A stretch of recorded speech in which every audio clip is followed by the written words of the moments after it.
Selamat siang semua.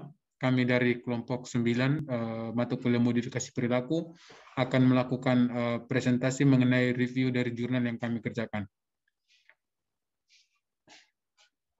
Kami ada berlima, ada Kerin Ecclesia Riwo, Fabiana Maria Adlidisno Anau, Eni Pasalia Ratu, Valencia Nalela Luna, dan saya sendiri, Justinus Nicholas Nang. Selanjutnya.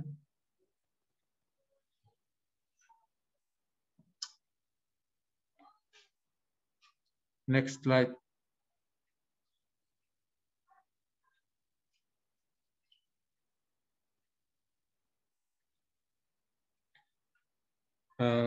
Kita masuk ke review jurnal pertama. Jurnal pertama ini kami ambil yaitu Relationship between Self-Esteem and Facebook Addiction in Adolescents in Kupang City.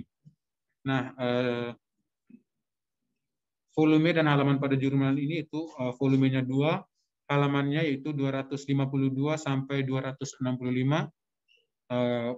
Jurnal ini diterbitkan tahun 2020 pada bulan Desember dengan penulis yaitu Joanina Adriana Seran, kemudian M. Dinah Carlota Lerik, kemudian ada R. Pacificus Krista Wijaya, dan Apris A. Adu. Reviewer yaitu kami berlima.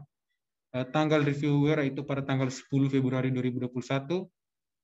Kemudian tujuan dari penelitian ini yaitu tujuannya adalah dalam penelitian ini ialah untuk meneliti hubungan antara harga diri dengan adiksi Facebook pada remaja di Kota Kupang. Berdasarkan kajian teoritis, maka hipotesis dalam penelitian ini adalah ada hubungan antara harga diri dengan adiksi Facebook pada remaja di Kota Kupang. Selanjutnya mengenai subjek penelitian. Subjek penelitiannya ini itu sebanyak 409 subjek. Subjek dalam penelitian ini adalah remaja yang bermain Facebook dalam 1 tahun terakhir dengan rentang usia 13 sampai 22 tahun. Kemudian yang kedua ada metode penelitian. Penelitian ini merupakan kuantitatif dengan metode yang digunakan adalah korelasional. Teknik pengambilan dari sampel ini yaitu menggunakan kenyamanan sampling. Selanjutnya. Baik, berikutnya langkah-langkah dalam penelitian.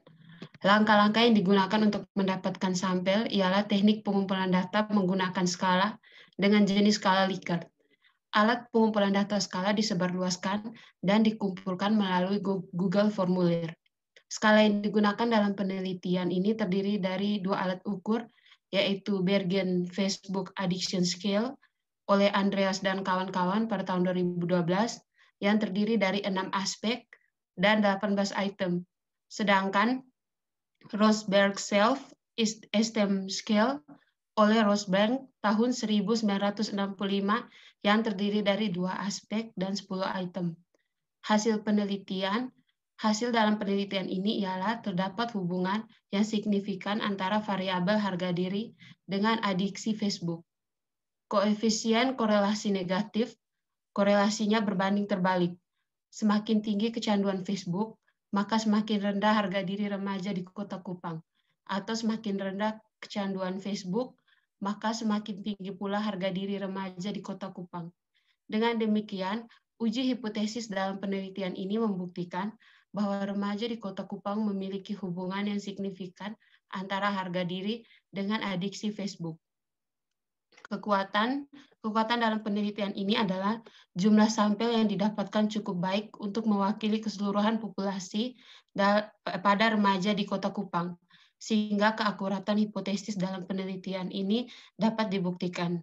Selain itu, dalam penelitian ini juga terdapat saran bagi peneliti selanjutnya untuk meneliti dari segi faktor lain. Kelemahan tidak ada. Analisis dengan pendekatan modifikasi perilaku. Dalam hal ini, untuk memodifikasi perilaku seseorang yang sudah kecanduan Facebook, yaitu bisa menggunakan pendekatan punishment atau hukuman. Dengan diberikannya hukuman ini, dapat diharapkan agar orang tersebut memiliki rasa ketakutan terhadap hukuman yang akan diberikan, sehingga dia dapat memanfaatkan waktu yang ada dengan baik. Dalam hasil penelitian yang menerangkan bahwa seorang yang memiliki tingkat kecanduan Facebook yang tinggi memiliki harga diri yang begitu rendah.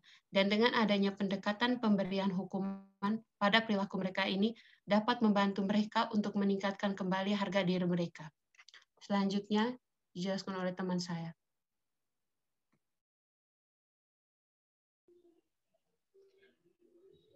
Baik, saya akan melanjutkan pada bagian review jurnal yang kedua dengan judul jurnal yaitu Online Game Addiction to Adult Can Adaptation Ability in Sikumana Village, Kupang City.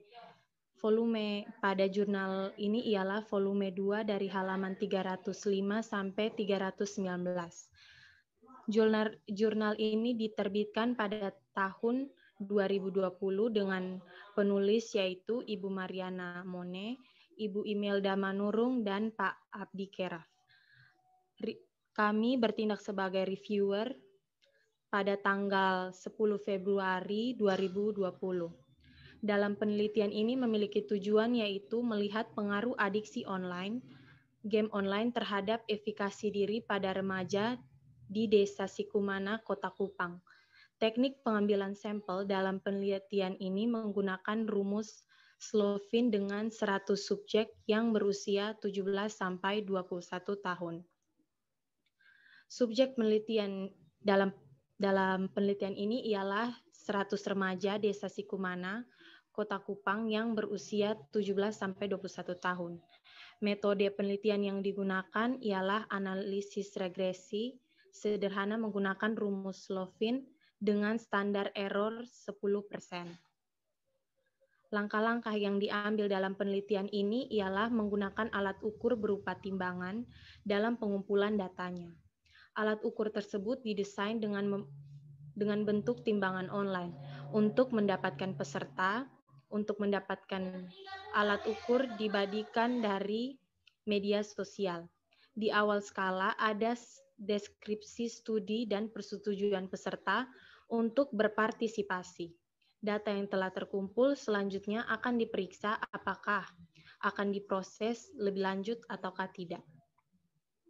Hasil penelitian ialah diketahui bahwa secara umum partisipan variabel adiksi game online termasuk dalam kategori tinggi yaitu 39,0% di Kelurahan Sikumana. Tidak dapat menahan keinginan untuk terus bermain game online dan tidak dapat menarik diri dari dunia game online. Selain itu, tidak dapat mengontrol atau mengurangi waktu dalam bermain game online. Hal ini dipengaruhi oleh keinginan remaja yang kuat untuk terus-menerus dan mengakibatkan terganggunya kehidupan sehari-hari serta kesulitan dalam melakukan penyesuaian yang akan menghambat remaja. Kelebihan dalam penelitian ini ialah format penulisan penelitian ini jelas serta lengkap sehingga pembaca tidak bingung dalam melakukan review. Yang kedua ialah memiliki jumlah partisipan yang sesuai untuk mewakili remaja Desa Sikumana, Kota Kupang sehingga keakuratan dalam hipotesis ini dapat dibuktikan. Yang ketiga ialah dalam penelitian ini disertai dengan penelitian sebelumnya. Yang keempat, penelitian ini disertai dengan kesimpulan beserta saran kepada peneliti selanjutnya. Yang kelima, peneliti ini menggunakan skala yang sudah diterjemahkan oleh peneliti sebelumnya. Yang keenam, reliabilitas pada skala ini dikatakan baik karena nilai Cronbach alpha pada GAS sebesar 0,885 dan Base6 sebesar 0,812. Dan kami tidak menemukan kekurangan pada penelitian ini. Selain itu, yang kami dapatkan ialah analisis dengan pendekatan modifikasi perilaku, yaitu pendekatan yang bisa digunakan untuk memodifikasi perilaku ini yaitu dengan menggunakan positive reinforcement. Positive reinforcement yang dimaksud dengan menggunakan reward. Misalnya, dengan membuat sebuah perjanjian seperti memberi sebuah tugas besar yang akan menyita waktu untuk bermain game online dan harus menyelesaikan tugas tersebut dengan batas waktu yang diberikan. Dan jika sesuai dengan target yang telah disepakati, maka akan diberikan sebuah hadiah atau penghargaan yang diharapkan hal ini dilakukan agar dia lebih fokus untuk menyelesaikan tugas yang telah diberikan tersebut. Selanjutnya. Baik, pada jurnal yang ketiga, dengan judul Adolescence Premarital Sexual Behavior atau perilaku seksual remaja pranikah dengan volume 2 dan halaman 335 sampai 346 yang diterbitkan pada tahun 2020 dengan penulis Ibu Setiana Yudit Lopez, Ibu Dian Lestari Anakaka, dan Ibu Diana Abigail. Dengan reviewer kami berlima pada tanggal 10 Februari 2021. Nah, tujuan penelitian ini untuk mendeskripsikan perilaku seksual pranikah remaja berdasarkan jenis kelamin, usia, dan tingkat pendidikan. Subjek yang digunakan pada penelitian ini 400 remaja yang berusia 17 sampai 24 tahun, sedang atau pernah berpacaran, belum menikah, dan berdomisili di Kecamatan Kelapa Lima. Metode yang digunakan ialah pendekatan kuantitatif dengan metode deskriptif. Nah, pada penelitian ini juga didapatkan hasil yang pertama adalah menunjukkan bahwa laki-laki cenderung memiliki perilaku seksual yang lebih tinggi daripada perempuan. Hasilnya yang kedua menunjukkan bahwa terdapat perbedaan perilaku seksual pranikah yang signifikan antara kelompok umur yang berbeda. Dan pada hasil penelitian yang ketiga, itu juga menunjukkan bahwa terdapat perbedaan perilaku seksual pranikah yang signifikan antara tingkat pendidikan yang berbeda. Berikutnya akan dijelaskan oleh teman saya. Selanjutnya mengenai kekuatan. Kekuatan pada jurnal yang terakhir di sini ada 5 kekuatan. Yang pertama, desain penelitian ini menggunakan pendekatan kuantitatif dengan metode deskriptif.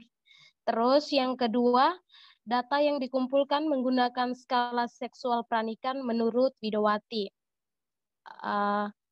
Yang ketiga, validitas instrumen baik dengan nilai validitas 0,616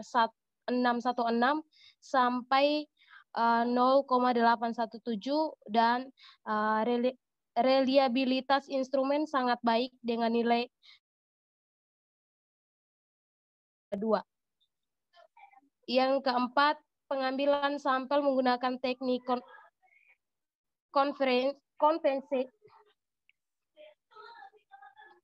conveyance sampel dan didapatkan 400 remaja usia 17 tahun sampai 24 tahun yang sedang atau pernah berpacaran, belum menikah, dan berdomisili di Kelurahan Kelapa Lima.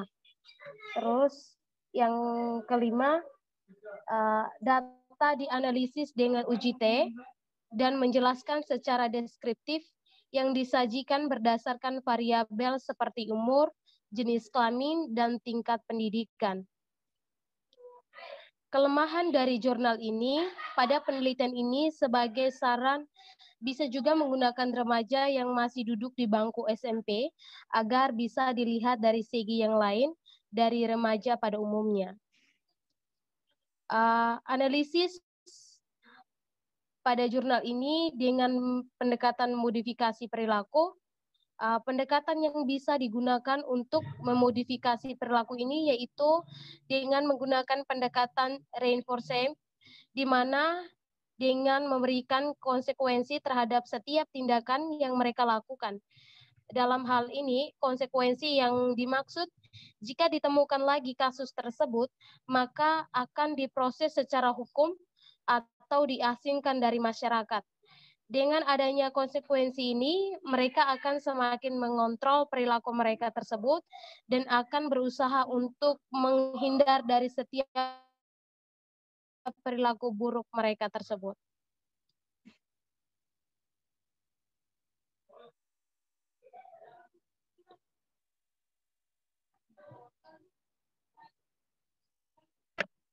Oke, baik. Sekian hasil presentasi kami. Semoga bermanfaat bagi semua pendengar. Terima kasih. Terima kasih.